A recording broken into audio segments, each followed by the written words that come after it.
వాడ వేలాది వేల స్థుతుల స్తోత్రాలు వేల్పులలో నీ వంటి వారు నాయన పరిశుద్ధతను బట్టి మహనీయుడా స్తుతి కీర్తనలు బట్టి పూజనీయుడా ఆరాధనకు యోగ్యుడా నాన్న ఈ పునరుత్థాన దినంలో ప్రభా మేమందరము మీ సన్నిధిలో చేరి వచ్చి ఉంటున్నాం తండ్రి మీ వాక్యం వినాలని ఆశతో వేచి ఉంటున్నాం ప్రభా ఎస్ఐ అందును బట్టి వందనాలు స్తోత్రాలు చేరి వచ్చిన ప్రతి కుటుంబాన్ని మీరు నిండారుగా దీవించమని వేడుకుంటున్నానయ్యా అవును తండ్రి ప్రభా ఈ జూమ్ కుడికలో ప్రభా మేము ఉంటుండగా నానా మేము ఎన్నో మేళ్లు పొందుకుంటున్నాం తండ్రి నీ వాక్యం ద్వారా నాన్న మేము హెచ్చరికలు పొందుకుంటున్నాం ప్రభా మమ్మల్ని మేము సరిదిద్దుకునే భాగ్యం నాయన ఎక్కడ మేము తప్పిపోయి ఉంటున్నామో తెలుసుకునే భాగ్యము మీరు మాకు దినదినం అనుగ్రహిస్తున్నారు మీ స్వరాన్ని మాకు వినిపిస్తున్నారు ప్రభు అందుని బట్టి స్తోత్రాలు ఈ దినం మా కొరకు ఏర్పాటు చేయబడినటువంటి నిబిడను దీవించండి తెలుగు చాటును మరుగుపరచండి ప్రభా నానా మంచి జ్ఞానం దయచేయండి మీ మీ మీ వాక్యాన్ని అబిడ నోట ఉంచమని వేడుకుంటున్నానయ్యా నానా మాకు కావాల్సిన జీవాహారం అందిస్తుండగా నానా మేమందరం కూడా విని ప్రభా నా తండ్రి నా దేవ చక్కగా అర్థం చేసుకుని నానా వాక్యానుసారంగా మేమందరం జీవించడం సహాయం దయచేయమని మా ప్రభును ప్రియరక్షకుడైన యేసుక్రీస్తు వారి శ్రేష్టమైన నామములో ప్రార్థించి బ్రతిమాలి వేడుకుంటున్నాము తండ్రి amen amen amen. Hallelujah amen amen hallelujah praise the lord thank you so much అన్నారు సోర్బన్ ప్లీజ్ అండి థ్యాంక్ యూ జాన్సన్. కూడి వచ్చిన పరిశుద్ధులందరికీ దేవుని నామంలో వందనాలండి. ఈ రోజు మనకు వాక్యాన్ని అందించడానికి దైవానుచిత్తముగా ఏర్పరచబడినటువంటి డాక్టర్ వైఎస్ విమలారెడ్డి అమ్మ గారు మనకు వాక్యాన్ని అందించడానికి సిద్ధంగా ఉన్నారండి. అమ్మగారు అందరికీ సుపరిచితులే, కొత్త వారి కోసం సభా మర్యాద కోసం చిరుపరిచయం. డాక్టర్ వైఎస్ విమలారెడ్డి అమ్మ గారు 2008 సంవత్సరంలో ప్రభు అయిన యేసుక్రీస్తును తన సొంత రక్షకునిగా అంగీకరించారు. వారి జీవితం ఏడల దేవుని పిలుపునకు ప్రతిస్పందనగా సువార్తను ప్రకటించడం ప్రారంభించి పరిచర్యను మరింత ప్రభావితంగా చేయటం గాను అమ్మగారు బీడి, ఎంటీహెచ్ మరియు ఎంఏ క్రిస్టియన్ స్టడీస్ శ్రద్ధాశక్తులతో అభ్యసించారు. వారి విశిష్ట పరిచర్య మరియు నాయకత్వ పరిణతులకు గుర్తింపుగా వారు గౌరవ డాక్టరేట్ను కూడా పొందుకున్నారు. ప్రస్తుతం డాక్టర్ విమలారెడ్డి అమ్మ గారు టీసీఈఈఎఫ్ఐకు చైర్పర్సన్ గా మరియు అగ్గ ఇండియాకు ఉపాధ్యక్షులుగా కూడా సేవలు అందిస్తా ఉన్నారు. మరి అంతేకాకుండా మన దివంగత ముఖ్యమంత్రి వర్యులు, మాజీ ముఖ్యమంత్రి వర్యులు డాక్టర్ వైఎస్ రాజశేఖర రెడ్డి గారి ప్రియమైన సహోదరి, మరి అదేవిధంగా మాజీ ముఖ్యమంత్రి వర్యులు వైఎస్ జగన్మోహన్ రెడ్డి గారి యొక్క మేనత్ గారు సిస్టర్ గారి కుటుంబాన్ని దేవుడు దీవించిన విధానాన్ని బట్టి దేవునికి వందనాలండి. వెల్కమ్ టు సిస్టర్ గారు. అమ్మగారు ప్లీజ్. ప్రైజ్ ది లార్డ్ అండి. Good morning everybody. Thank you Swaroop గారు. చిన్న ప్రార్థన చేసుకొని వాక్య ధ్యానం మొదలు పెట్టుకుందాం. తండ్రి యేసునాయన స్తోత్రం ప్రభా, ఈ ఉదయకాలంన నాకు ఇచ్చిన అవకాశాన్ని బట్టి మీకు వేలాది వందనములు స్తోత్రములు నాయన. బాబీ గారు ఏర్పాటు చేసిన ఈ కూటమి ద్వారా ఈ ప్లాట్ఫామ్లో ఎంతో మందిని కలిసేదానికి అవకాశం ఇచ్చారు. ఈ ప్లాట్ఫామ్ ద్వారా ఎంతో మంది వినేదానికి అవకాశం ఇచ్చారు నాయన. దాన్ని బట్టి కూడా మీకు స్తోత్రం తండ్రి. నా ద్వారా మీరే మాట్లాడమని, మంచి వాక్యాన్ని ఇవ్వమని యేసుక్రీస్తు నామమున వేడుకొంచున్నాను తండ్రి. ఆమేన్. ఈరోజు మన కొరకు ఏర్పాటు చేసుకున్న వాక్య భాగము యోహాను వ్రాసిన 3వ పత్రిక. ఇది చాలా చిన్న పత్రిక కాబట్టి ఒక 12 వచనాలు, యాక్చువల్గా 14 ఉన్నాయి, లాస్ట్లో గ్రీటింగ్సే ఉన్నాయి కాబట్టి 12 వరకు నేను చదువుతాను. దయచేసి వినండి.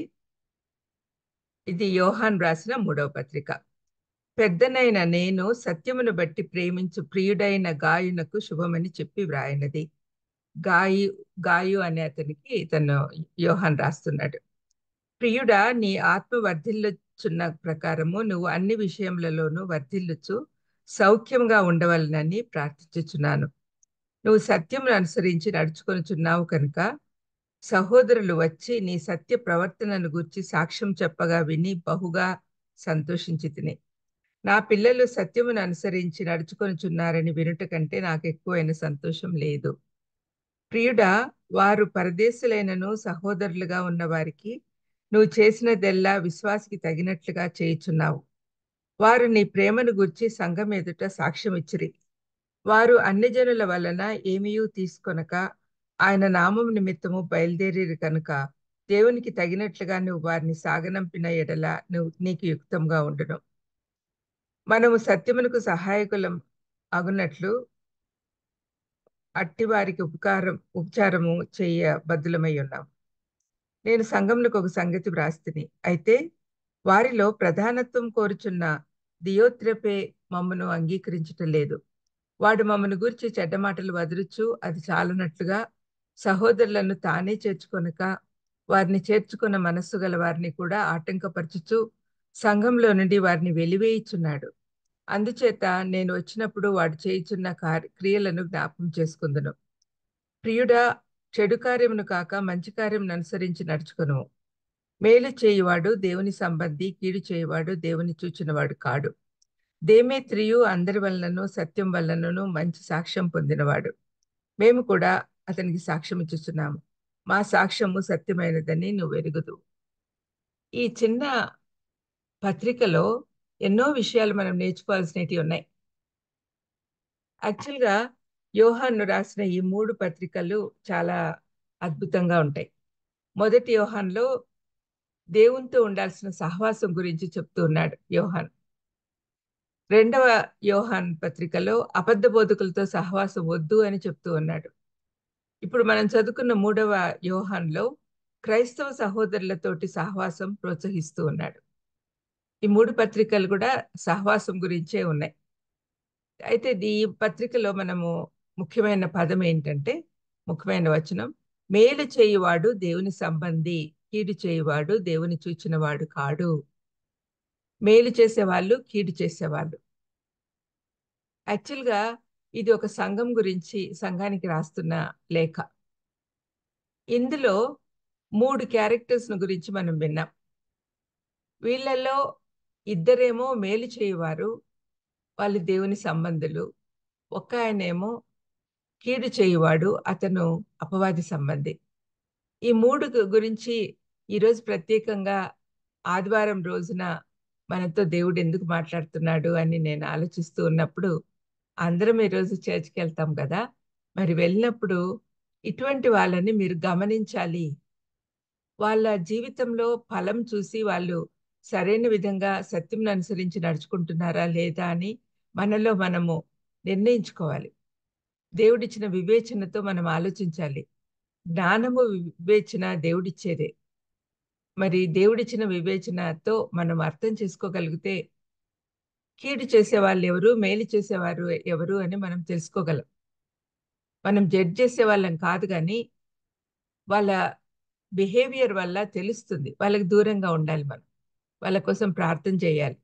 సంఘంలో ఉండి సంఘాన్ని చెరిపే వాళ్ళు కీడు చేసేవాళ్ళు.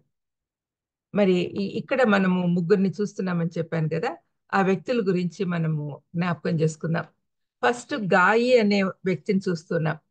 ఈ గాయి అనే వ్యక్తి కోసమే ఈ లెటర్ రాశాడు యోహాన్. మరి గాయి అతన్ని గురించి ప్రియుడా అని పిలుస్తూ ఉన్నాడు. ప్రియుడా అంటే చాలా దగ్గరగా అసోసియేషన్ ఉన్నట్టుగా కనిపిస్తూ ఉన్నాడు. యోహానుకు చాలా దగ్గరవాడు. యోహాను ఈ శిష్యులందరినీ మనం ఆలోచిస్తే వాళ్ళు ఎక్కడికి వెళ్ళినా కూడా సంఘాలను స్థాపిస్తూ, ఎక్కువగా పౌలు సంఘాలను స్థాపించాడు. కానీ యోహాను కూడా ఈ ఈ ఈ సంఘాన్ని అతన్ని స్థాపించినట్టుగా మనం అనుకోవచ్చు. అక్కడ సంఘ పెద్దగా గాయి ఉన్నాడు. గాయికి రాస్తూ ఉన్నాడు. గాయి ఒకవేళ పాస్టర్ అయినాడో లేదో మనకు తెలియదు, కానీ గాయి అక్కడ పెద్దగా ఉంటున్నాడు. ప్రియుడా, నీ ఆత్మ వర్ధిల్లుచున్న ప్రకారము నువ్వు అన్ని విషయములలోనూ వర్ధిల్లుచు సౌఖ్యంగా ఉండవాలని ప్రార్థించుచున్నాను. గాయి అనేవాడు ఒకవేళ అనారోగ్యంగా ఉన్నాడేమో మనకు తెలియదు. అతని కోసము అన్ని విధాలుగా హోలిస్టిక్ హీలింగ్ కావాలి నీకు అని ప్రార్థన చేస్తున్నానని చెప్తున్నాడు. అయితే పర్టికులర్గా అతను సిగ్గా ఉన్నాడేమో అని మనం అనుకోవాల్సిన అవసరం లే. ఎందుకంటే ఆ కాలంలో అందరు కూడా ఇలాగే గ్రీట్ చేసేవాళ్ళు. నువ్వు సౌఖ్యంగా ఉండాలని, అన్ని విషయాల్లో వర్ధిల్లుస్తూ ఉండాలని నేను నీకోసం ప్రార్థన చేస్తున్నాను అని చెప్పడము ఈనాటికి కూడా అది కామన్ మాటలే. మనం ఇతరుల గురించి అట్లాగే మాట్లాడుతూ ఉంటాం. మరి నీ ఆత్మ వర్ధిల్లుచున్న ప్రకారము నువ్వు అన్ని విషయంలోనూ, ఆత్మ వర్ధిల్లుచున్న ప్రకారం మనం ఎప్పుడు కూడా ఆత్మీయంగా ఎదుగుతూ ఉండాలి, ఆత్మ సంబంధులు అవుతూ ఉండాలి. అది యోహాను గాయిలో చూస్తున్నాడు. అందుకనే నువ్వు ఆత్మీయంగా చాలా వర్ధిల్లుస్తున్నావు. అదే విధంగా నువ్వు శారీరకంగా కూడా, మానసికంగా కూడా, సాంఘికంగా అన్ని విషయాల్లోనూ వర్ధిల్లాలి అని నేను కోరుకుంటూ నీకోసం ప్రార్థన చేస్తున్నాను అని ప్రియునికి చెప్తూ ఉన్నాడు. తనకిష్టమైన అబ్బాయి కోసం చెప్తూ ఉన్నాడు. నువ్వు సత్యమును అనుసరించి నడుచుకొనుచున్నావు కనుక సహోదరులు వచ్చి నీ సత్య ప్రవర్తనను గూర్చి సాక్ష్యం చెప్పగా విని బహుగా సంతోషించి తిని. ఈ పత్రికలో ముఖ్యంగా మనం చూసే 2 వర్డ్స్ ఏంటంటే సత్యము, సాక్ష్యం. సత్యం అంటే ఏంటి? వాక్యమే సత్యం. ఆదియందు వాక్యం ఉండెను, వాక్యం దేవుని యొద్ద ఉండెను, ఆ వాక్యమే శరీరధారిగా మన మధ్య వచ్చింది అని చెప్పి యోహానే రాస్తూ ఉన్నాడు. యేసు ప్రభు స్వయంగా చెప్తున్నాడు, నేనే సత్యం, నేనే మార్గం, నేనే జీవం అని చెప్పి. మరి సత్యం అంటే ఏంటి? ప్రభువే సత్యం, వాక్యమే సత్యం. మరి ఈ వాక్య ప్రకారము మనం నడుచుకుంటే అందరూ కూడా మనల్ని చూసి ఆశ్చర్యపడి, సంతోషపడి, మన దేవుణ్ణి మహిమపరిచి ఆయన దగ్గరికి వచ్చేదానికి అవకాశం ఉంటుంది. అందుకనే ప్రతి విశ్వాసి సత్యమును అనుసరించి నడుచుకోవాలి. సత్య ప్రవర్తన మనం కలిగి ఉండాలి. యాక్చువల్‌గా మీరు ఆలోచించండి. వాక్య ప్రకారం మనం నడుచుకుంటే మన జీవితంలో ఏ సమస్యలు ఉండవు.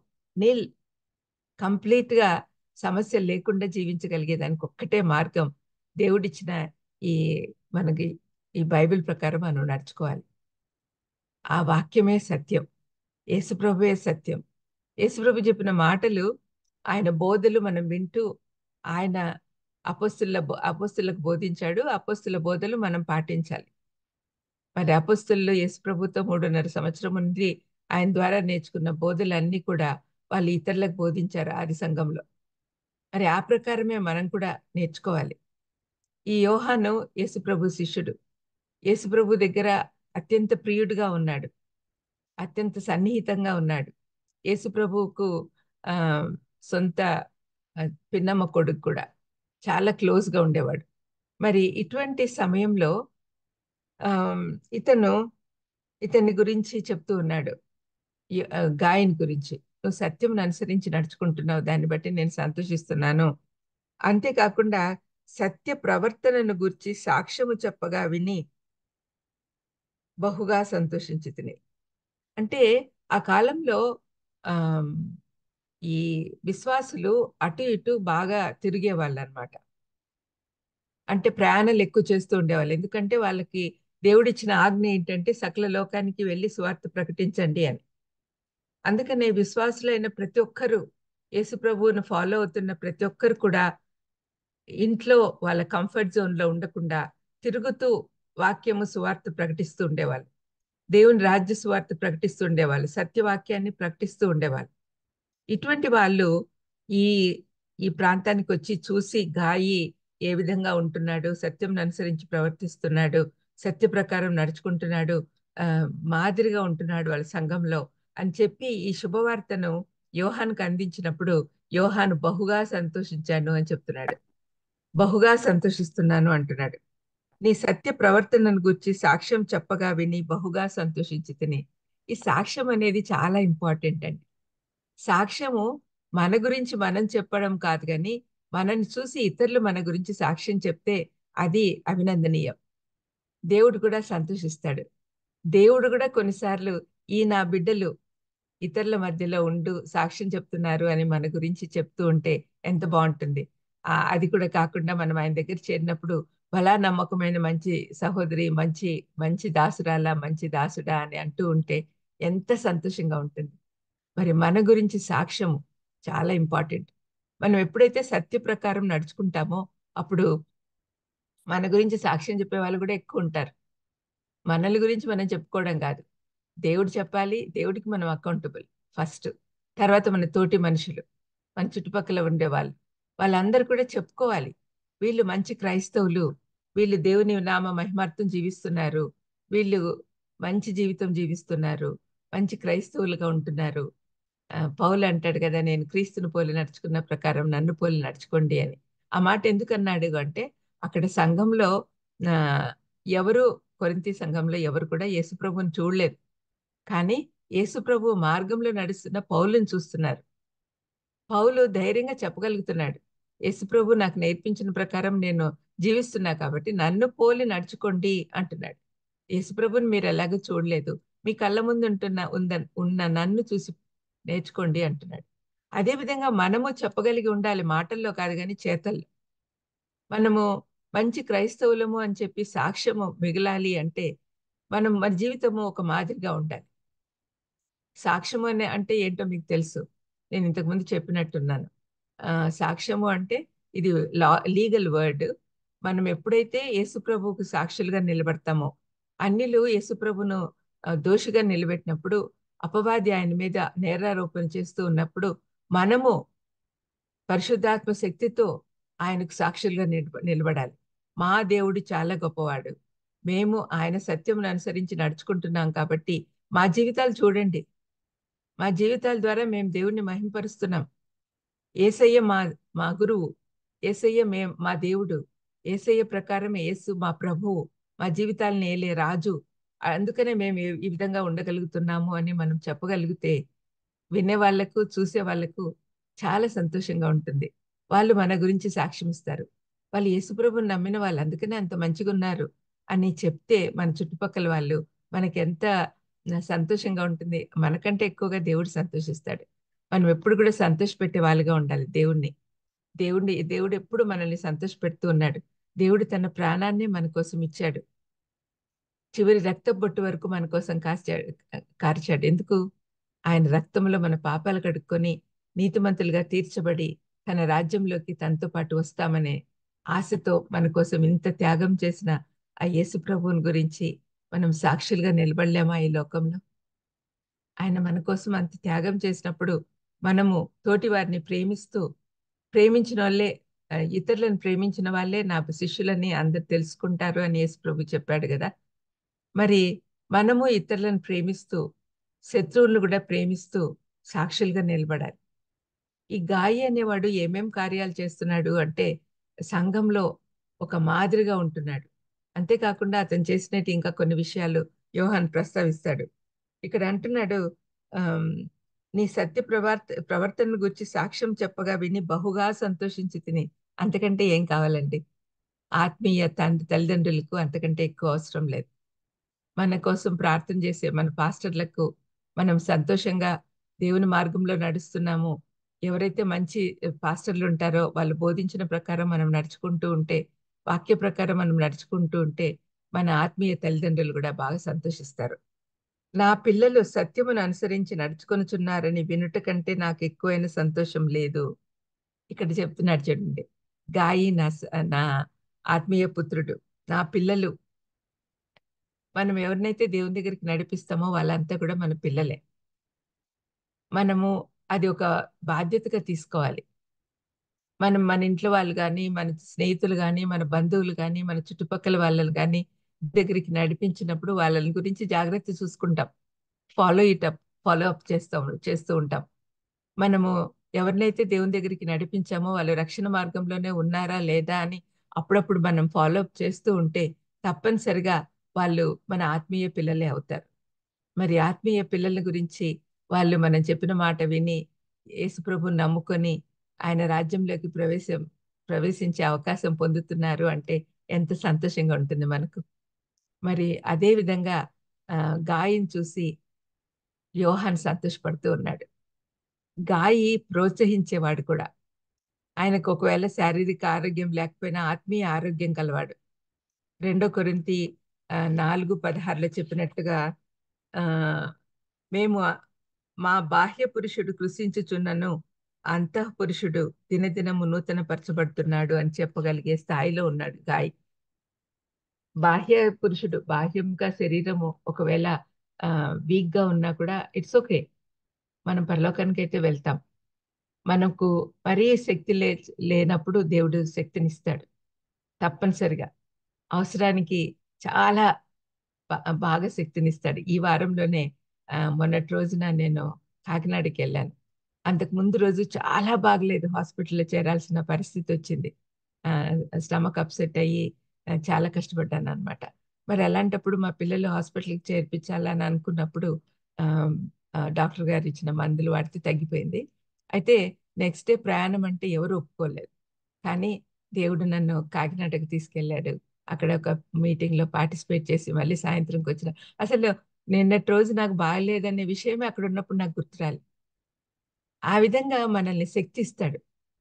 బాహ్య శరీరము తగ్గిపోయినా కూడా ఏం బాధపడాల్సిన అవసరం లేదు. సరైన సమయానికి దేవుడు తన శక్తితో నింపుతాడు. కాబట్టి అలాంటి అనుభవాలు మనలో చాలా మందికి ఉండిండొచ్చు. అది మన సాక్ష్యం. దేవుడు నన్ను ప్రేమిస్తున్నాడు కాబట్టి నాకు ఆయన పని చేసేదానికి కావాల్సిన శక్తిని ఇస్తూ ఉన్నాడు. అదే విధంగా ప్రతి ఒక్కరు కూడా యేసుప్రభువుని నమ్మిన వాళ్ళందరినీ కూడా ఏ పనికి ఏ సామర్థ్యం కావాలో, ఏ పనికి ఏ ఆరోగ్యం కావాలనో అదంతా కూడా ఇస్తాడు మనకు. Don't worry about your health or your wealth or anything.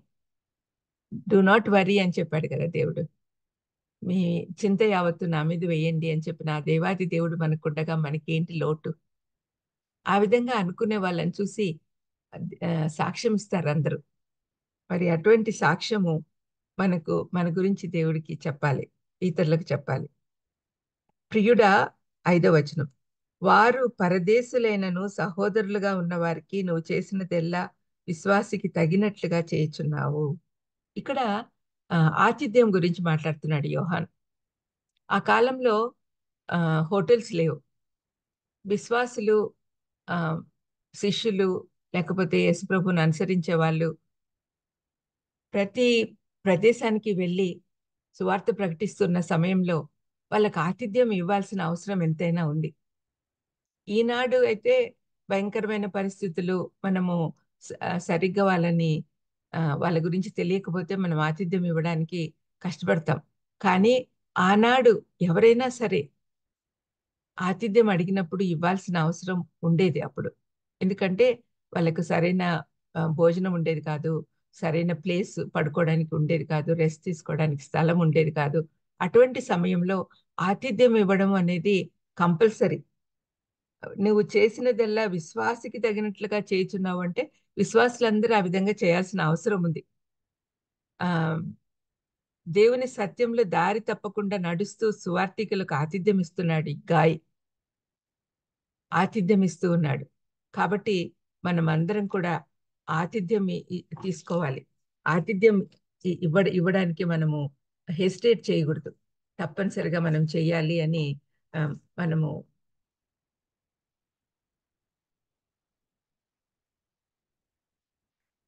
మనము జాగ్రత్తగా ఉండాలి. ఆతిథ్యం ఇవ్వడంలో హెసిటేట్ చేయకూడదు. మనకున్న దాంట్లో వాళ్ళకు భోజనం పెట్టి వాళ్ళకు అవసరమైనటువన్నీ ప్రొవైడ్ చేయాలి అని దేవుడు కోరుతూ ఉన్నాడు. ఇక్కడ ఆ కాలంలో ఎక్కువ అవసరం కాబట్టి వాడు పరదేశులైనను సహోదరులుగా ఉన్న వారికి, సహోదరులుగా ఉన్నవారు అని ఎట్లా గుర్తిస్తాం మనం? వాళ్ళ చేతిలో ఒక బైబిల్ ఉండాలి, వాళ్ళ ప్రవర్తన బాగుండాలి, వాళ్ళ దేవుణ్ణి మాత్రమే మహింపరిచే వారిగా ఉండాలి. ఈ విధంగా వాళ్ళ జీవితంలో ఫలం చూసి మనం తెలుసుకోవచ్చు. ఒక క్షణంలో మనం డిసైడ్ చేయలేం, కానీ మన పరిశుద్ధాత్మ దేవుడు మనల్ని నడిపిస్తాడు. మనలో ఉన్న పరిశుద్ధాత్ముడు ఎప్పటికప్పుడు మనకి సరైన గైడెన్స్ ఇస్తూ ఉంటాడు. కాబట్టి ఆయన మీద ఆధారపడితే మనము దేవుడిచ్చిన వివేచనతో మనం గ్రహించవచ్చు. అటువంటి వాళ్ళకి ఆతిథ్యం ఇవ్వాలి. ఆ కాలంలో గాయి చాలా మందికి ఆతిథ్యం ఇచ్చేవాడు. వాళ్ళంతా పెద్ద రిచ్ పీపుల్ కాదండి. అయినా కూడా వాళ్ళకు ఉన్న దాంట్లోనే షేర్ చేసుకుంటూ వాళ్ళ ఆతిథ్యం ఇచ్చేవాళ్ళు. వారు నీ ప్రేమను గురించి సంఘం ఎదుట సాక్ష్యం ఇచ్చిరి. ఆతిథ్యం పొందిన వాళ్ళు ఇతర ప్రాంతాలకు వెళ్ళి సాక్ష్యం ఇచ్చారంట. గాయని గురించి యోహాన్ దగ్గర సాక్ష్యం ఇచ్చారు. చాలా బాగా చూసుకున్నాడండి. మనము భోజనము ఏం పెట్టాము, బిర్యానీలు పెట్టామని కాదండి. ప్రేమగా ఒక గ్లాస్ మంచినీళ్ళు ఇచ్చా కూడా వాళ్ళు సంతోషపడతారు. ఆదరణ మాటలు పలికినా కూడా చల్లటి నీళ్ళు ఇచ్చి కూర్చోండి, ఏదైనా వాష్రూమ్కి ఏమన్నా వెళ్ళాలా, వెళ్ళండి, మా ఇంట్లో ఇంతే ఉంది, మనం షేర్ చేసుకుందాం అని చెప్పి ఉన్న దాంట్లో భోజనం పెడితే ఎంత సంతోషిస్తారో ఒక్కసారి ఆలోచించండి. అవసరతలో ఉన్న వాళ్ళని ఆదుకుంటే దేవుడు ఎంత సంతోషపడతాడు. ఆ విధంగా దేవుడిని మహింపరచాలి మనం. నీ ప్రేమను గురించి సంఘం ఎదురు సాక్ష్యం ఇచ్చిరి. యోహానికి చెప్పడమే కాకుండా సంఘంలో కూడా సాక్ష్యం ఇచ్చారంట. వారు అన్ని జనుల వలన ఏమీయూ తీసుకొనక ఆయన నామం నిమిత్తం బయలుదేరారు కనుక దేవునికి తగినట్లుగా నువ్వు వారిని సాగనంపిన ఎడల నీకు యుక్తముగా ఉండును. ఆ కాలంలో ఇంకొక స్పెషాలిటీ ఏంటంటే అండి, విశ్వాసులు అన్యుల దగ్గర ఏమీ ఆశించరు, ఏం తీసుకునేవాళ్ళు కాదు. ఆతిథ్యం కూడా తీసుకునేవాళ్ళు కాదు. మరి ఎక్కడ ఎక్కడ ఒక ఊరికి వెళ్ళంగానే అసలు ఎక్కడ విశ్వాసులు ఎక్కడున్నారో అని ఎత్తుక్కునేవాళ్ళు. అది మనము అపొస్తలుల కార్యం 16వ అధ్యాయంలో చూస్తాం. ఆహ్, పౌలు, శీలలు ఇంకా వాళ్ళు ఎక్కడ పోయినా కూడా ఆతిథ్యం ఇచ్చేదానికి ఎవరైనా ఉన్నారా? యేసు ప్రభువుని నమ్ముకున్న వాళ్ళు ఎవరన్నా ఉన్నారా? అని గమనించి ఎతికి వెళ్ళేవాళ్ళనమాట. ఆ విధంగా వెళ్ళినప్పుడు వాళ్ళు తప్పనిసరిగా ఆతిథ్యం ఇవ్వాలి. అయితే ఇక్కడ అన్యజనుల వల్ల ఏమియూ తీసుకొనక ఆయన నామం నిమిత్తము బయలుదేరిరు కనుక దేవునికి తగినట్లుగా నువ్వు వారిని సాగనంపిన ఎడల నీకు యుక్తంగా ఉండును అని ఒక సజెషన్ ఇస్తున్నాడు యోహాను. వాళ్ళందరూ కూడా దేవుని నామాన్న బయలుదేరుతారు. వాళ్ళ దగ్గర ఏముండదు. భోజనం పెట్టడమే కాకుండా నీకు వీలైతే కొంచెం ఆర్థిక సహాయం కూడా చెయ్యి వాళ్ళకు ప్రయాణం ఖర్చుల కోసం అని చెప్పి చెప్తూ ఉన్నాడు. ఇది అందరికీ వర్తిస్తుందండి. ఈనాడు కూడా ఎంతో మంది పేదవాళ్ళున్నారు. పాస్టర్లు లేకపోతే దైవ సేవకులు. ముఖ్యంగా మిషనరీస్ అండి. మిషనరీస్ ఎంత కష్టపడుతున్నారు ఈ కాలంలో.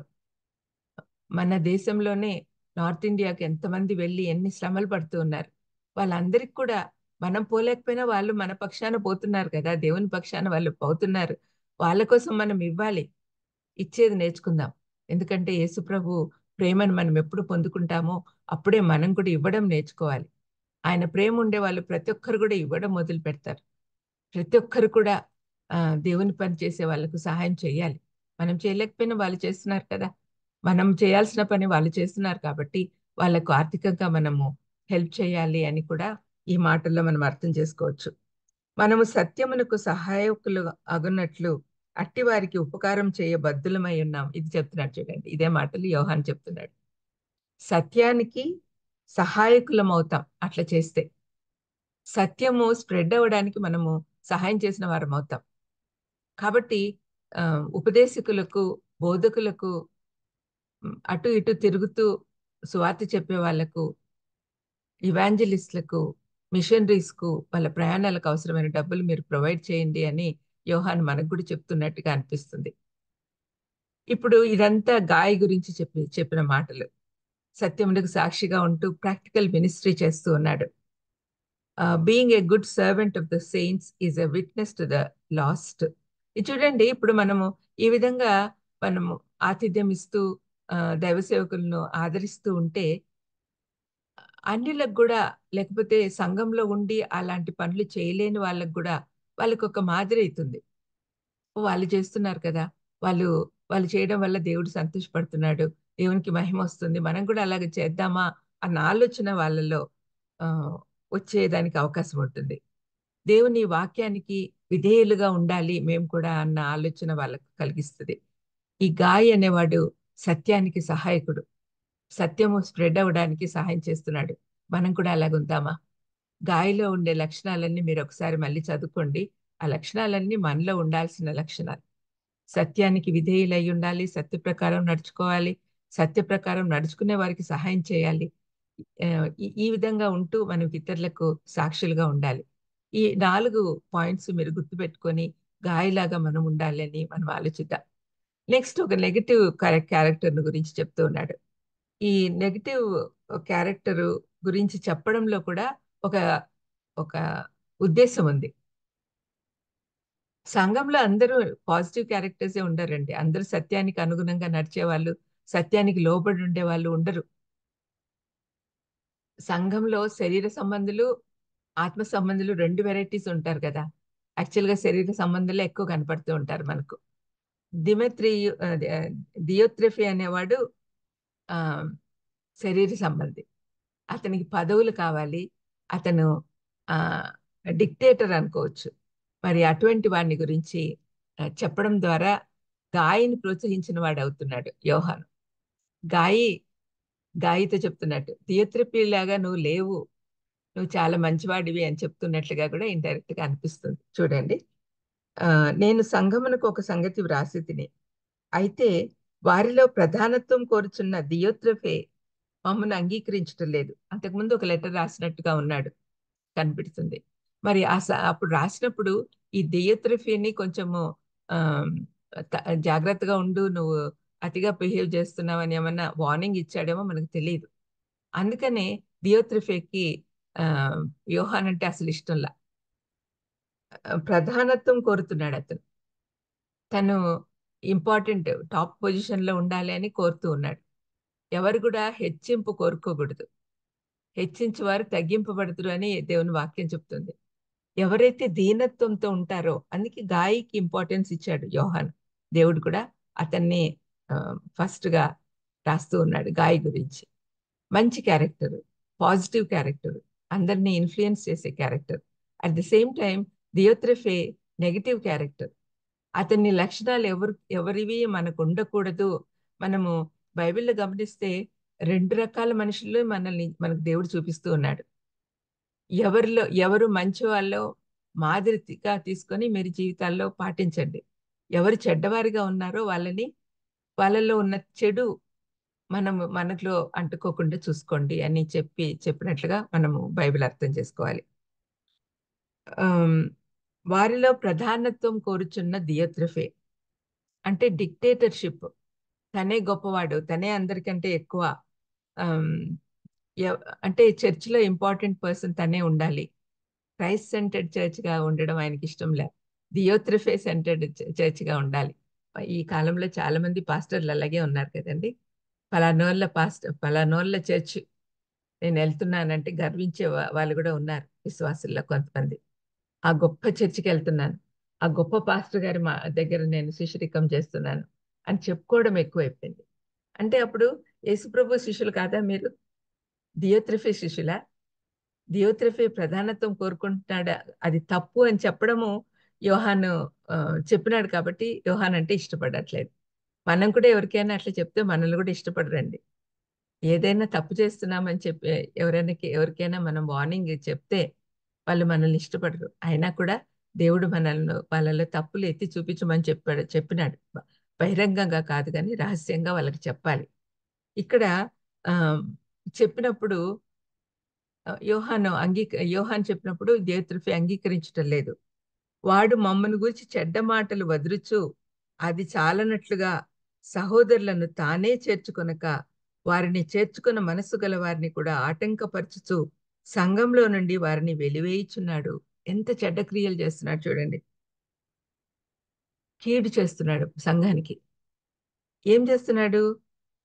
యోహాన్ చెప్పిన మాటలన్నీ వినొద్దండి మీరు, యోహాన్ చెడ్డవాడు, యోహాన్ తప్పు మాటలు మాట్లాడుతున్నాడు అని యోహాన్ గురించి చెడ్డ మాటలు చెప్తున్నాడు. తనకు కొంతమంది శిష్యుల్ని ఏర్పరచుకున్నాడు, ఇలాంటి క్యారెక్టర్స్, లైక్ మైండెడ్ పీపుల్ని.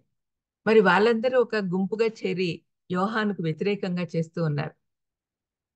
ఇది ఎంత కామన్ గా ఉంది కదండి ఈ సీన్, మీరు ఇమాజిన్ చేసుకోండి. మన సంఘాల్లో కూడా ఇటువంటి సంఘటనలు ఎన్నో జరుగుతూ ఉంటాయి. మంచి వాళ్ళందరూ ఒకవైపు ఉంటారు, కీడు చేసేవాళ్ళు, స్వలాభం ఆశించే వాళ్ళు ఒకవైపు ఉంటారు.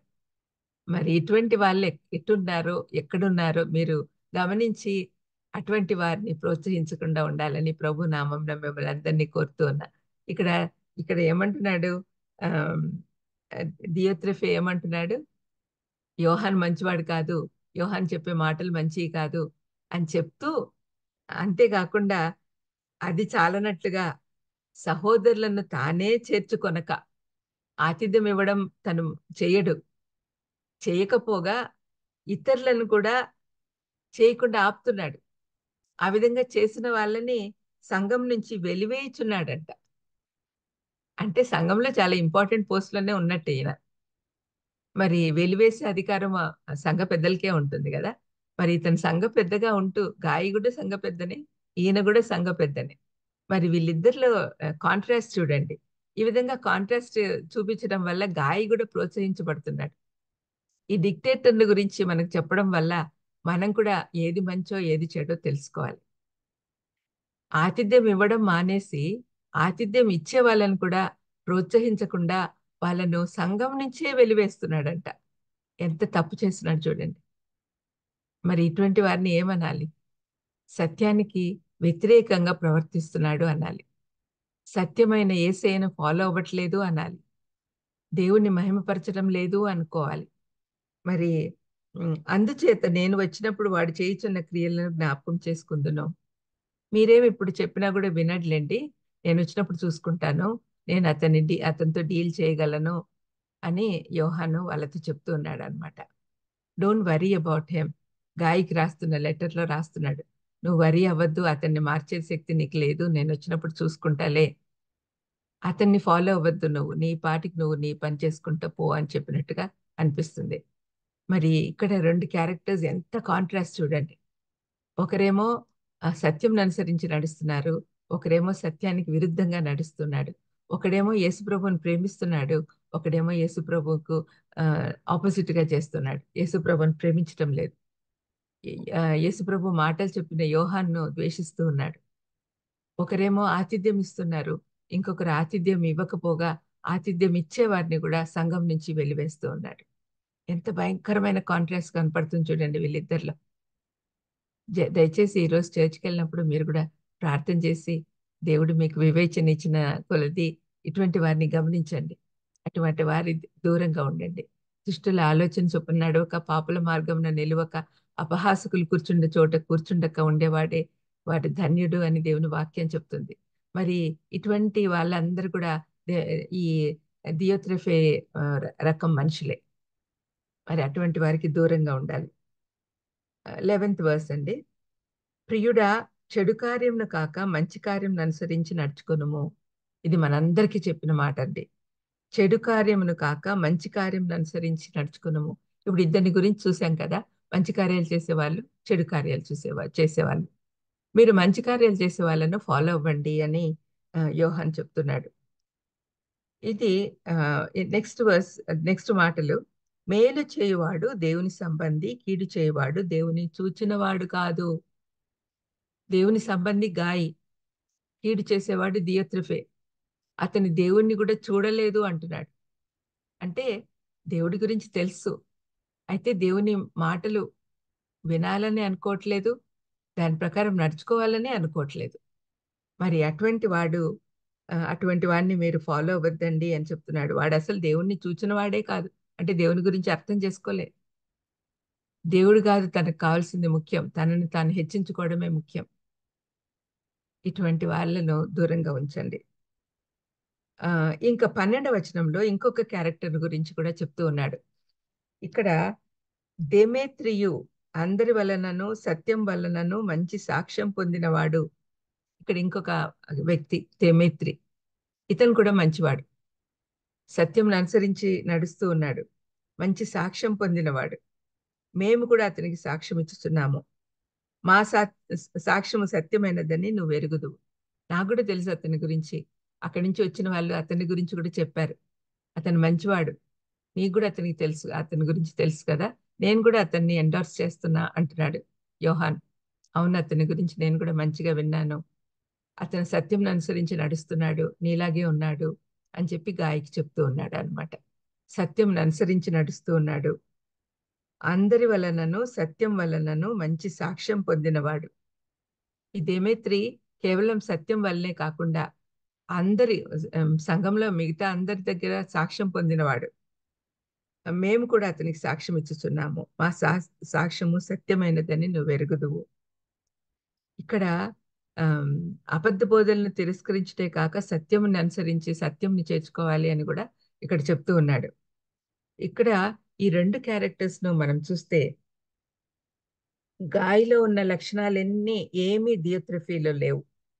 డిక్టేటర్ లాగా ఉన్నాడు, యోహాన్ని ఇష్టపడట్లేదు, అతని గురించి అబద్ధాలు చెప్తున్నాడు, తనకు వ్యతిరేకంగా ఎవరు మాట్లాడినా వారిని చర్చి నుంచి వెలివేస్తున్నాడు, అతనితో పోట్లాట ద్వారా అతనితో పోల్చుట ద్వారా గాయని ప్రోత్సహిస్తున్నాడు యోహాను. భక్తి కలిగి ఉండి నమ్మకంతో సత్యానికి దగ్గరగా ఉండుట సులభమేం కాదండి. సత్యానికి దగ్గరగా ఉండడం సులభం కాదు. సత్యం అనుసరించి నడుచుకోవాలి అంటే బైబిల్ ప్రకారం నడుచుకోవాలి. బైబిల్ ప్రకారం నడుచుకోవడం ఎంత కష్టమో మనకు తెలుసు. అసలు క్రిస్టియన్ లైఫే డిఫికల్ట్. దేవుని వాక్య ప్రకారం మనం నడుచుకుంటే మన జీవితంలో ఏ లోటు ఉండదు. అయినా ఆ ప్రకారం నడుచుకోవడము, చెప్పడం సులభమే కానీ చేయడం చాలా కష్టం. అయితే గాయ చేసి చూపిస్తున్నాడు కదా, గాయ మనలాంటి మనిషి కాదా, శిష్యులందరూ మనలాంటి మనుషులు కాదా? పౌలు మనలాంటి మనుషుడు కాదా? కానీ ఆత్మీయంగా ఎదిగినారు వాళ్ళు. మనం ఏ లెవెల్లో ఉండామో మనల్ని మనము ఆ, ఎప్పటికప్పుడు చెక్ చేసుకుంటూ ఉండాలి. భక్తి కలిగి ఉండి నమ్మకంతో సత్యానికి దగ్గరగా ఉండట సులభం ఏమీ కాదు, కానీ దాని ద్వారా దేవుని మెప్పు పొందుతాం. దియత్రిఫే గురించి యోహాను బాధపడుతూ ఉన్నాడు. ఇటువంటి వారిని గురించి దేవుడు ఎంత బాధపడుతుంటాడో ఒకసారి ఆలోచించండి. దియోత్రిఫే లాంటి వాళ్ళని గురించి. అయితే గాయి దెమెత్రి అట్లాంటి వాళ్ళు ఉంటే కన్నా దేవుడు చాలా సంతోషిస్తాడు. దెమెత్రి మంచి మాదిరి వ్యక్తి, మనం ఇమిటేట్ చేయాల్సిన వాడు, మంచి సాక్ష్యం గలవాడు, సత్యానికి సాక్షి, సేవకత్వంలో గాయలాగా ఉన్నాడు. అతను కూడా గాయలాగా అన్ని చేస్తూ ఉన్నాడు. ప్రతి సంఘంలో ఇటువంటి వారు ఉన్నారు. మరి ఇటువంటి సమయంలో మనము ఏం చేయాలి? మనం ఎలా ఉన్నాము? ఈ ముగ్గురిని గురించి మనం ఆలోచిస్తూ ఉన్నప్పుడు మనం ఏ కోవకు చెందిన వారు? గాయిని గురించి ఫస్ట్ చెప్పాడు. అతని అక్కడ పెద్దగా ఉంటున్నాడు, అతనికే లెటర్ రాశాడు యోహాను. అయితే కింద మనకు చూసిన దెమేత్రి కూడా ఆల్మోస్ట్ గాయలాగానే ఉన్నాడు. అయితే అతని జూనియర్, అతను కూడా గాయకి శిష్యుడే, గాయని ఫాలో అవుతున్నాడు. అయితే ఈ నెగటివ్ క్యారెక్టర్ దియోత్రిఫే, అతని లాంటి వాళ్ళు ఎంతమంది ఉన్నాం? మనలో మనం ప్రశ్నించుకుందాం. మనలో అందరిలో కూడా ఈ స్వార్థము, ఈగో ఇట్లాంటి చాలా ఎక్కువ ఉన్నాయి. సంఘంలో మీరు చూడండి, ఆ ఎక్కడ సంఘంలో గొడవలు ఉన్నాయి అంటే దానికి కారణం ఈగోనే. ఈగో అంటే ఎడ్జింగ్ గాడ్ అవుట్. నేను పదే పదే చెప్తూనే ఉంటాను, మీకు మెయిన్ కారణం ఈగో. దాన్ని కొంచెం కన్వర్ట్ చేయండి, ఎగ్జాల్టింగ్ గాడ్ ఓన్లీ అని పెట్టుకోండి. ఈగో అంటే exalting God only. I'm an egoist అంటే నెగటివ్ క్యారెక్టరే కనపడుతుంది. కానీ దేవునిలో ఎదిగే కొద్దీ ఐఎమ్ అన్ ఈగోయిస్ట్ అంటే ఐఎమ్ ఎగ్జాల్టింగ్ గాడ్ ఓన్లీ అని అనిపించుకునేటట్టుగా మన జీవితాలు ఉండాలి. మనం ఎక్కడికి వెళ్ళినా దేవుని మహిమార్థం జీవించాలి, అదే దేవుడు కోరుకుంటున్నాడు. కాబట్టి ఈ 3 క్యారెక్టర్స్ గురించి పదే పదే మీరు ఆలోచించండి. మనం ఏ స్థాయిలో ఉన్నాము? దేవుణ్ణి సంతోషపెట్టే వాళ్ళంగా ఉన్నామా, లేకపోతే దేవుణ్ణి బాధ పెట్టే వాళ్ళంగా ఉన్నామా? ఇవి గమనించి దయచేసి మిమ్మల్ని మీరు పరీక్షించుకోండి. మనల్ని మనం పరీక్షించుకోవడం చాలా ముఖ్యం, ప్రాముఖ్యం. ఎందుకంటే యేసుప్రభు 24 మత్తయి 24:24లో ఒక మాట చెప్తాడు. మేము స్థిరంగా ఉన్నాము అని అనుకునే వాళ్ళు కూడా పడిపోయే అవకాశం ఉంది. అందుకనే ఏమంటున్నాడు? అబద్ధపు క్రీస్తులను అబద్ధపు ప్రవక్తలను వచ్చి సాధ్యమైతే ఏర్పరచబడిన వారిని సహితము మోసపరచుటకై గొప్ప సూచక క్రియలను మహత్కార్యములను కనబరిచెదరు. Thank you. యాక్చువల్గా ఇంకొక మాట ఉంది, మేము స్థిరంగా ఉన్నామని అనుకునే వాళ్ళు కూడా పడిపోయే అవకాశం ఉందని పౌలు కొరింథీ పత్రికలో కూడా చెప్తాడు. ఆ విధంగా మనము ఆలోచించి మనము బాగున్నాంలే అని అనుకుంటే కుదరదండి. మనము ఎప్పుడు కూడా జాగ్రత్తగా ఆలోచిస్తూ, యేసుప్రభు చెప్పినట్లు అపవాది క్రియలు చాలా జరుగుతున్నాయి. ఈ మధ్య హైదరాబాద్లో ఒక ఆమె చాలా భయంకరంగా నేను క్రీస్తును అని చెప్తూ తిరుగుతా ఉంది. ఆమె కాళ్ళు పట్టుకునే వాళ్ళు కూడా ఉన్నారండి. ఎంత ఆశ్చర్యకరం! మరి ఇటువంటి సమయంలో మనం ఎంత జాగ్రత్తగా ఉండాలి? రెండో రాకడ చాలా సమీపిస్తా ఉంది. మనం గాయలాంటి వ్యక్తులుగా ఉండాలి. మనము దెమెత్రి లాగా ఉండాలి. సత్యం అనుసరించి నడుచుకోవాలి అంటే వాక్యం బాగా చదవాలి. వాక్యంలో మనం స్థిరపడాలి. మనం స్థిరంగా ఉండాము అంటే కుదరదు. స్థిరంగా ఉండే వాళ్ళు కూడా పడిపోయే అవకాశాలు ఉన్నాయి. కాబట్టి ఎంత భయంకరంగా ఉండే ఈ సమయంలో క్రీస్తు అనే బండ మీద, వాక్యం అనే బండ మీద మనల్ని మనం కట్టుకొని స్థిరంగా ఉండాలని ప్రభు నామంలో మిమ్మల్ని అందరినీ కోరుతూ ఉన్నాను. ప్రతిరోజు పొద్దున్నే 4 గంటలకు చేరి మీరు చేస్తున్న ప్రార్థనలు కానీ, మీరు స్తుతిస్తూ ఆరాధిస్తూ ఉండడము, ఇంకా కొంతమంది ఇంకా ముందే చేరి ప్రార్థనలు చేయడము, ఇవన్నీ చూస్తూ ఉంటే దయచేసి మీరు స్థిరంగా ఉన్నారని నేను అనుకుంటున్నాను. అదేవిధంగా దేవుడు కూడా అనుకునేటట్టుగా మీ జీవితాలు ఉండాలని ప్రభు నామంన మిమ్మల్ని అందరినీ కోరుకుంటూ ఉన్నాను. మనం సత్యానికి భయపడాలి, సత్యం ప్రకారం నడుచుకోవాలి. సత్య ప్రకారం నడుచుకుంటే మన జీవితాలు ఎంతో సంతోషంగా ఉంటాయి. మనకు కావాల్సింది ఆనందము, సంతోషము, సంతృప్తి, సమాధానం. ఇవన్నీ కూడా వాక్యం ద్వారా నడుచుకునే వాళ్ళకే ఉంటాయి. మనల్ని మనం పరీక్షించుకుంటూ ఉంటే ఏమేం లోపాలు ఉన్నాయో మనం చెక్ చేసుకుంటూ ఉంటే ఎప్పటికప్పుడు సరి చేసుకుంటూ ఉండొచ్చు. ఏ రోజు ఆ రోజు, ఏ రోజు కీడు ఆ రోజుకి చాలు అని చెప్పాడు కదా ప్రభు. మరి ఈ రోజు కీడు ఈ రోజుతో అంతం చేసుకోవాలి. సాయంత్రం అయ్యేసరికి మనం ఏ చెడు ఆలోచనలు చేశామో, ఏ చెడు పనులు చేశామో మనల్ని మనం పరీక్షించుకుంటూ దేవుడికి సారీ చెప్తూ దేవుని సన్నిధిలో పశ్చాత్తాప హృదయంతో వెళ్ళి తిరిగి నెక్స్ట్ డే అదే పాపం చేయకుండా ఉండగలిగితే మనము సత్యం గురించి ఎక్కువగా ఆలోచిస్తూ ఉంటాం. సత్యం మన హృదయంలో స్థిరపడాలి. సత్యము వాక్యమే సత్యము, నేనే సత్యం అని చెప్పాడు యేసయ్య. అంటే యేసయ్యను మనం కలిగి ఉండాలి. ప్రభువును మనం కలిగి ఉంటే ఏ తప్పులు చేయకుండా ఉండగలం. మరి పదే పదే ఈ మాటలు చెప్తున్నానని అనుకోవద్దండి. సత్యాన్ని అనుసరించి మనం నడుచుకోవాలని ప్రభు నామంన మిమ్మల్ని కోరుతూ, ఈ ఆదివారం దినాన నాకు ఇచ్చిన అవకాశాన్ని బట్టి దేవునికి వందనాలు చెప్తూ, బాబీ గారు కూడా లైన్లో ఉన్నట్టున్నారు. బాబీ గారికి కూడా వందనాలు.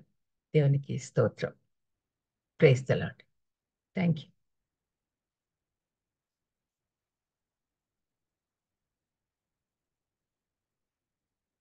స్వరూప్ గారు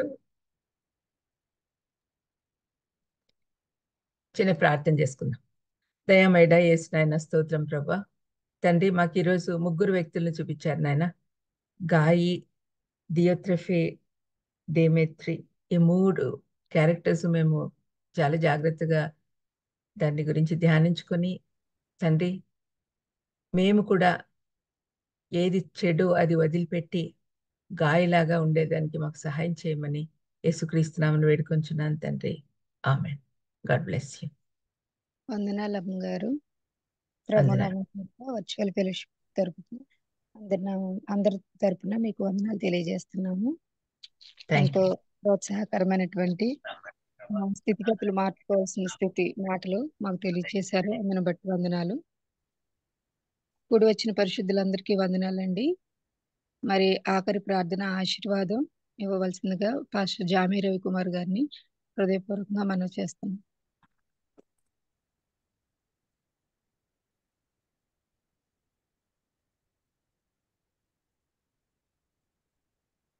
పాస్టర్ జామీ రవికుమార్ గారు ఒకవేళ సిద్ధంగా లేనట్లయితే తోట బాలస్వామి గారు ఆఖరి ప్రార్థన ఆశీర్వాదం ఇవ్వాల్సిందిగా మనవి చేస్తున్నాం.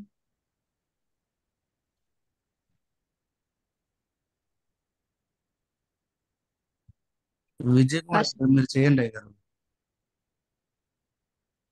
ఫస్ట్ విజయ్ కుమార్ అయ్య గారు మీరు ప్రార్థించండి. ఉన్నతగా సర్వాధికారి సకల ఆశీర్వాదాలకు కారణభూతుడైన పరలోకపు తండ్రి, మీ ఘనమైన శ్రేష్టమైన నామాన్ని నాకు వందనాలు. ఈ ఉదయకాలం నా అమ్మగారి ద్వారా మీరు ఇచ్చినటువంటి సందేశంలో మా తండ్రి, సంఘముగా చేరి వచ్చినప్పుడు సహవాసంలో మంచివారు చెడ్డవారు ఉంటారు, కానీ మేలు చేసేవాడు దైవ సంబంధి అని మీ యొక్క అనేకమైనటువంటి గాయ కుటుంబాన్ని బట్టి, వారు చేస్తున్న ఉపకారాలు బట్టి, అందులో ఉన్న కీడు చేసే వారిని బట్టి, మరి తండ్రి మంచి చేసే వాళ్ళని కూడా ఆటంకం చేసేటువంటి వారి పరిస్థితులు, వారి ఆలోచన సంఘానికి విస్తృతకు, మీ ప్రేమకు అది తండ్రి చాలా ఆటంకంగా ఉన్నవని చక్కగా అనేక విషయాలు అయ్యోను అందరినీ ఎగ్జాంపుల్ తీసుకొని మీరు మాకు తెలియజేసి ఉంటున్నారు. కాబట్టి తండ్రి, నీతి క్రియలు జరిగించుట అది న్యాయము. నీతిని జరిగించు ప్రతి వాడు దేవుని సంబంధి అయి ఉన్నాడు. అలాగే తండ్రి, నీతిమంతుడు విశ్వాస మూలముగా జీవించును, మరి క్రియలు చేసినటువంటి వాడు ఎన్నడూ కూడా నశించడు అని హేబేలును బట్టి మరి తండ్రి మాట్లాడి ఉంటున్నారు. మరి ఇవే కాలం మీరు మాతో మాట్లాడిన ఆ కుటుంబానికి జ్ఞాపకం చేసినటువంటి విధానానికి వందనాలు. మరి తండ్రి, సేవలో కొనసాగేటువంటి వారికి మరి మీరు ప్రోత్సాహకరంగా ఉండండి, మరి సహాయకరంగా ఉండండి హెచ్చరించి ఉంటున్నారు. ఉదారత, ఔదార్యము, మీకు కలిగినటువంటి ధనంలో ఇతరులకు పాలిచ్చేటువంటి స్వభావము, ఇవన్నీ కూడా మరి ప్రేమలో, నీతి క్రియలో, కొనసాగింపులో, విశ్వాసంలో ఇవన్నీ కూడా భాగమై ఉన్నట్లుగా అనేక విషయాలను తండ్రి మాకు అమ్మగారి ద్వారా వర్ణించారు. వందనాలు తెలియజేసుకుంటున్నాం. అమ్మగారిని ఆశీర్వదించండి, ఆమె ఆరోగ్య విషయంలో కృప చూపండి, ఆమె చేస్తున్నటువంటి పరిచర్యలో కూడా గొప్ప ఇంకా అనేక మంచి విషయాలను తండ్రి మరి అనేకులకు విశదీకరించినట్లుగా మీ కృపను తండ్రి అనుకూలతలను అలాంటి ఒక వ్యవస్థలను ఏర్పాటు చేస్తున్నందుకే మీకు వందనాలు. మరి తండ్రి ఇతబడినటువంటి వాక్యము ఈరోజు విన్నటువంటి మేమందరం కూడా మరి 30 60 100 ఫలించినట్లు ఆ ధ్యానంలో తండ్రి మేము తండ్రి మనసు కలిగిన వారమై యోగ్యమైన మనసుతో మరి విని అభ్యాసం చేతను సాధన చేతను జ్ఞానేంద్రియములను సంపాదించుకొని మీకు అనుకూలంగా జీవించడానికి సహాయ సహకారాలు అందించమని వేడుకుంటున్నాం. కనికృగముల దేవుడవు దయగలిగిన దేవుడు తండ్రి ఇంత ఉదయ కాలంలోనే మాకు మంచి ఆలోచన మీరు మరి రేకెత్తించినందుకు స్తోత్రాలు చెల్లిస్తుంటున్నాం. ఈరోజు సంఘాలలో అనేకమైనటువంటి ఈ సమస్యలు ఉంటున్నాయి. మరి తండ్రి వీటి మధ్య ఘనతను కోరుకునేటువంటి వారు శరీర సంబంధులని, మరి తండ్రి అన్ని చేసి కూడా తగ్గింపు కలిగినటువంటి వారు మీ సంబంధులని గుర్తెరిగినప్పటికీ కూడా మరి తండ్రి ఎల్లప్పుడూ ఆ విషయంలో మరి కొద్దిగా వారిగా ఉండి మిమ్మల్ని ప్రేమించాలని మీరు మాకు తెలియజేసిన విషయానికి వందనాలు తెలియజేసుకుంటున్నాం తండ్రి. మరి తండ్రి ఎంతమంది అయితే ఈ మాటలు విన్నారు, ఈ మాటలు అనేకుల మధ్య మాట్లాడడానికి మీ జ్ఞానంతో కృపతో నింపండి. అమ్మగారిని ఆశీర్వదించండి. ఇలాంటి భాగ్యాన్ని మాకు అనుగ్రహిస్తున్నటువంటి ప్రతి ఉదయం మాకు ఇస్తున్నటువంటి యొక్క పెద్దలను సభ్యులను అందరినీ కూడా సభ్యత్వంలో ఉన్నటువంటి వారందరినీ ఆశీర్వదించి దీవించమని వేడుకుంటున్నాం. అలాగే తండ్రి 3 గంటలకు వెళ్ళేసి మా యొక్క అవసరాల నిమిత్తమై సంఘం యొక్క ఏర్పాటులో మీ సేవ నిమిత్తమై అనేక బలమైనటువంటి మరి తండ్రి సమస్యలకు మీ యొక్క నిర్మాణానికి ప్రార్థన చేస్తున్నటువంటి ప్రార్థన వీరులను అందరినీ కూడా ఆశీర్వదించమని వేడుకుంటున్నాం. అయ్యా మీ కృప మాతో ఉంచండి. మరి తండ్రి ఉదయాన్ని దీవించినందుకు ఈరోజు ప్రతి ఒక్క మందిరంలో కూడా ఎంతో చక్కగా ఉల్లాసంతో ఉత్సాహంతో మీ నామాన్ని కీర్తించి కొనియాడుకోవటకు అందరికీ కూడా అనుకూలతను దయచేయండి. సకల ఆశీర్వాదాలు కారణభూతమైన తండ్రి మీకే ఘనత మాన ప్రభావం చెల్లునుగా. కానీ ఈ దీన ప్రార్థన మా ప్రభు మా రక్షకుడు మీ ప్రియకుమారుడైన యేసుక్రీస్తు యొక్క అతి శ్రేష్టమైన నామంలో అడిగినవన్నీ పొందుకుంటూ యేసు నామంలో అడిగి వేడుకుంటున్నాము తండ్రి. ఆమేన్. పరలోక ప్రార్థన చేసుకున్నాండి. పరలోకమందు మా తండ్రి మీ నామం పరిశుద్ధపరచబడును మీ గాక. రాజ్యం వచ్చును గాక, మీ చిత్తం పరలోకమందు చిత్తం నెరవేర్చును పడకముందు గాక. మా దిన వాటిలో అపరాధము చేయవారిని క్షమించినట్లు మా అపరాధములను క్షమించు. శోధన లేక తప్పించుము. ఎందుకంటే రాజ్యం, శక్తి, మహిమ నిరంతరం నీవే ఉంటున్నాయన తండ్రి. ఆమేన్.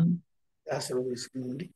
మన తండ్రి అయినటువంటి దేవుని ప్రేమ, ప్రభువైన యేసుక్రీస్తు కృప, పరిశుద్ధాత్మ యొక్క సహవాసం చేరవచ్చినటువంటి మనందరికీ, అమ్మగారికి అలాగే సారాంశం తోడుగా ఉండి ఆయన కృపాక్షేమాలు మరి ఈ రోజంతటిలోనూ నిత్యము మన ఏడలు కొనసాగిస్తూ స్థిరపరుస్తూ దీవించి ఆశీర్వదించును గాక. Amen. Amen. Amen. Amen. Hallelujah. Praise the lord. Thank you so much అయ్య గారు. మరొకసారి సహవాసం తరపున డాక్టర్ వైఎస్ విమలారెడ్డి గారు అమ్మగారికి ప్రత్యేక వందనాలు చేస్తున్నాం గారు. థ్యాంక్ యూ సో మచ్ అమ్మ for the wonderful work. You really enviously blessed. Thank you so much అమ్మగారు. అలాగే ఈ రోజు రాధారాణి అమ్మగారు మా పాప కిరణ్మయ్య గారి వివాహం అంటే మ్యారేజ్. దయచేసి అందరూ మీరు ప్రార్థన జ్ఞాపకం చేసుకోండి. దేవుడు మంచి వాతావరణం ఇచ్చేలాగా ప్రార్థన చేసుకోండి, ప్రార్థన చేయండి. అలాగే ఝాన్సీ గూడపాటి అక్క వాళ్ళ నాన్నగారిది మొదటి సంవత్సరం అండి. 1 year అయింది చనిపోయి. ఈరోజు ప్రార్థన పెట్టుకోవాలి, ప్రార్థన కూడికి పెట్టుకోవాలని వారు ప్రయాణం వెళ్తున్నారు. ప్రార్థన జ్ఞాపకం చేసుకోండి. కూడి వచ్చిన ప్రతి ఒక్కరికి ప్రత్యేక వందనాలండి. రేపటి దినం తిరిగి కలుసుకుందాం. వండర్ఫుల్ సండే అండి. అందరికీ వందనాలు. ప్రైజ్ లార్డ్ అండి. Thank you all.